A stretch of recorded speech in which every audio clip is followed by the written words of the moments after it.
Quite a few individuals I'd like to recognize and thank for being with us today. The Honorable Minister Pat Dunn, Mayor Nancy Dix of New Glasgow, Mayor Lenny White of Westville, Warden Robert Parker of the Municipality of Pictou County. I'd like to also welcome fellow Stellarton councillors, Deputy Mayor Brian Knight, Councillor Gary Pence, Councillor Susan Campbell. I'm honored that you could all be in attendance to mark this important day. This day, June 11th, marks the anniversary of William Davis's death in 1925, a miner who tragically died during a protest aimed to gain access to water and electricity after the coal company cut off these resources. Since then, the day has evolved to honor and remember all miners who've been killed in mining accidents. Stellarton had and continues to have deep roots within the mining community. From the old Allen shaft and the original mining homes to residents with mining families dating back generations, you can see these mining connections in Stellarton to this very day. We've had many local community members dedicate their lives to the mining operations, and some of these brave individuals lost their lives to the craft. We honor, cherish, and continue to remember our late miners. Their legacy lives on in our community. Now, I'd like to welcome our guest speaker. Our speaker this year is a very recognizable face in our community. He has served as a reverend for several years, and in his time has been a helpful resource to many individuals in Stellarton. He has a unique perspective, and I'm sure there are many stories that he would incorporate into our service today. It is my honor to welcome Reverend Charles McPherson.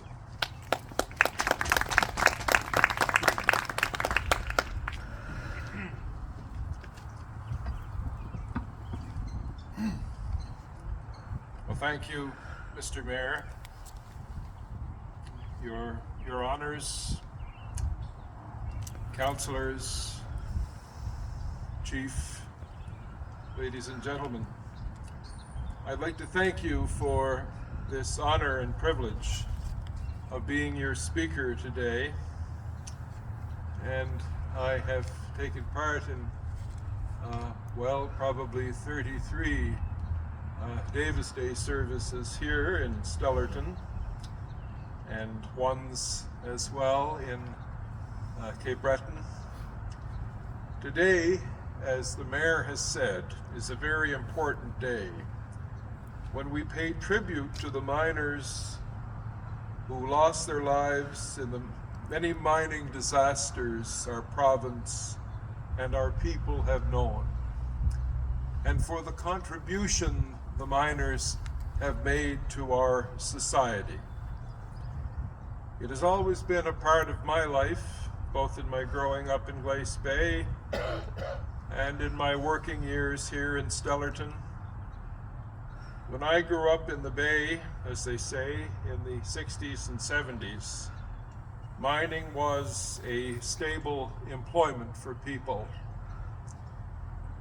It's hard to believe that there's hardly a trace of that now in my hometown.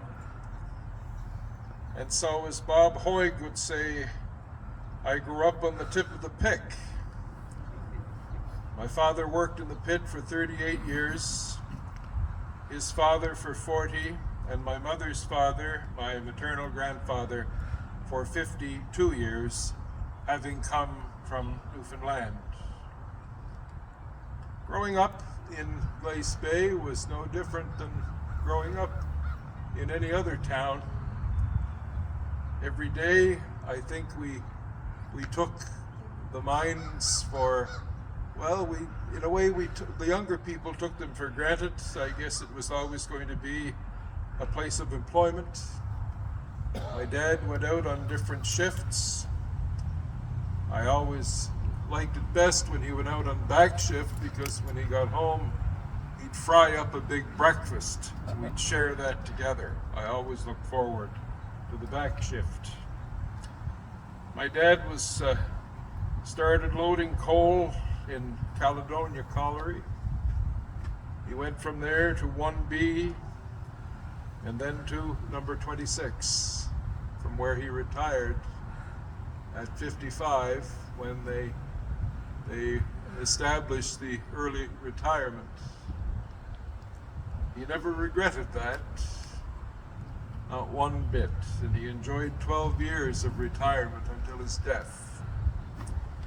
He was a shot firer, and he became an overman, and his last years were as a supervisor. I also had uncles that worked in number 26 and in number 20. One thing I'll remember especially is when miners' vacation started. You knew when miners' vacation started when you saw the circus setting up in town.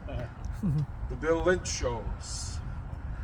Boy, were they wise to know when vacation started, they were there.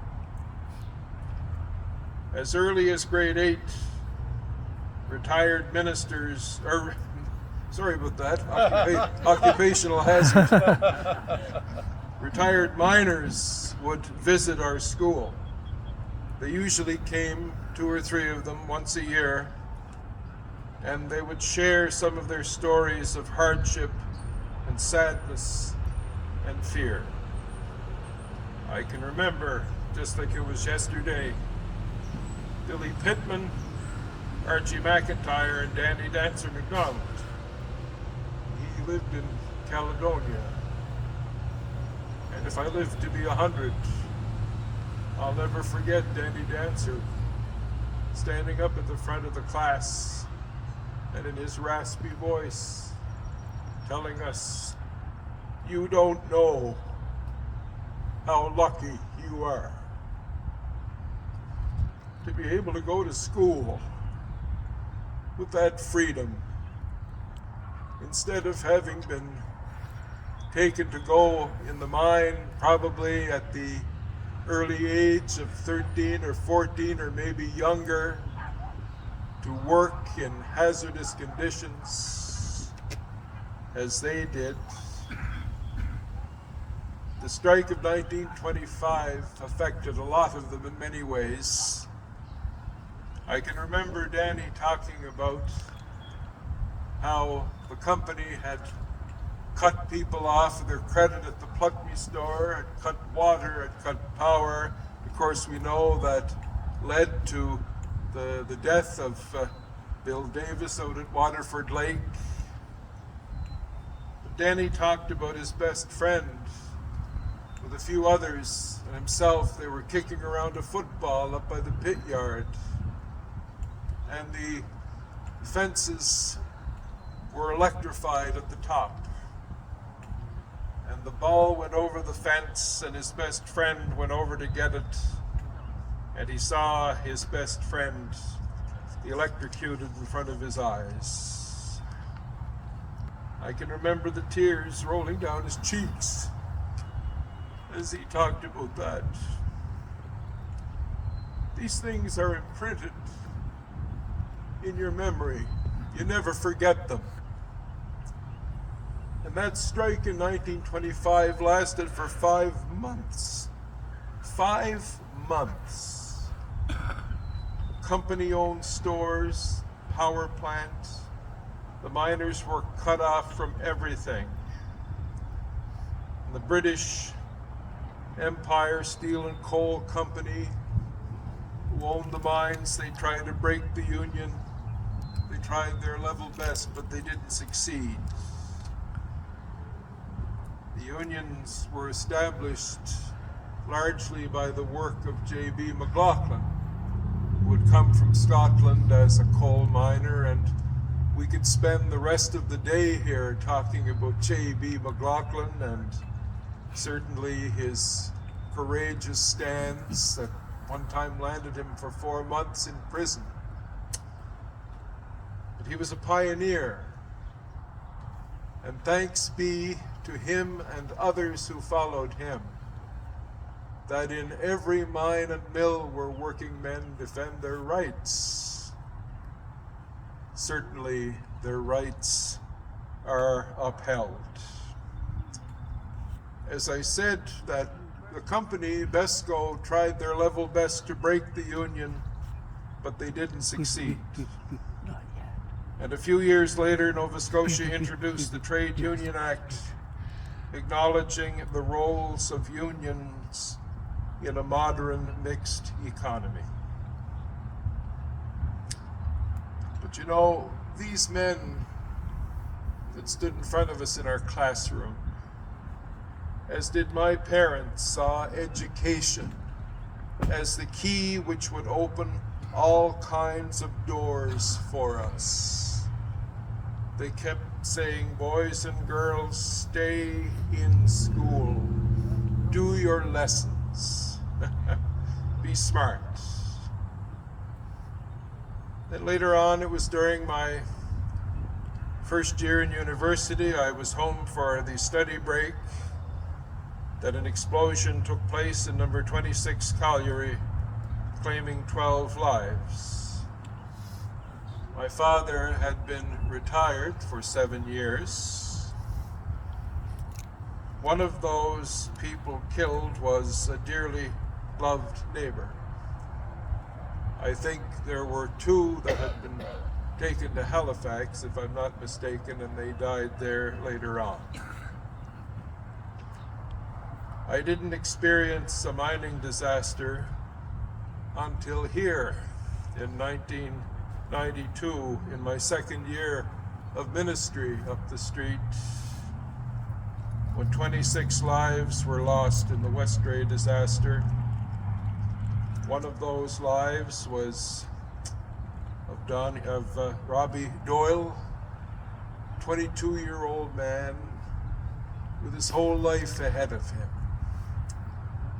The others, young, married men, fathers, whose life was cut short on that morning in May. So it's important for us to remember. I think it's important for us to talk in stories.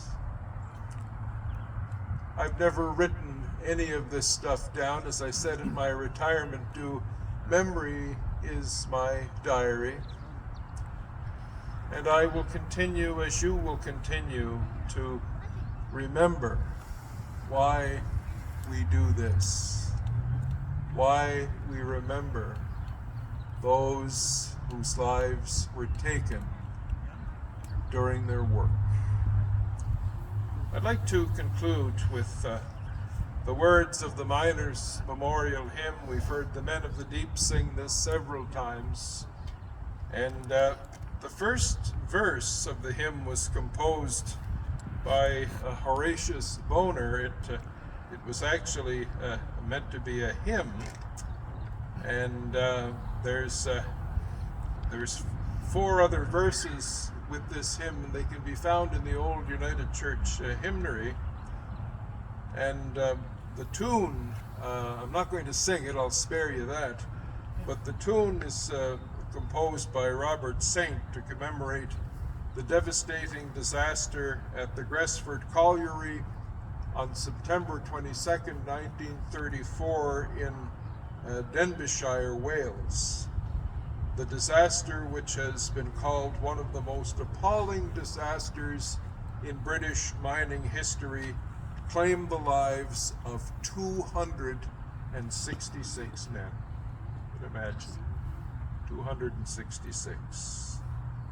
But I will share the words with you in closing. Go labor on while it is day. The world's dark night is hastening on. Speed thy work, cast sloth away. It is not thus that souls are won. Go labor on beneath the earth, in tombs that are devoid of light, where those who perished found rebirth, their lamps eternity to light. Thank you very much.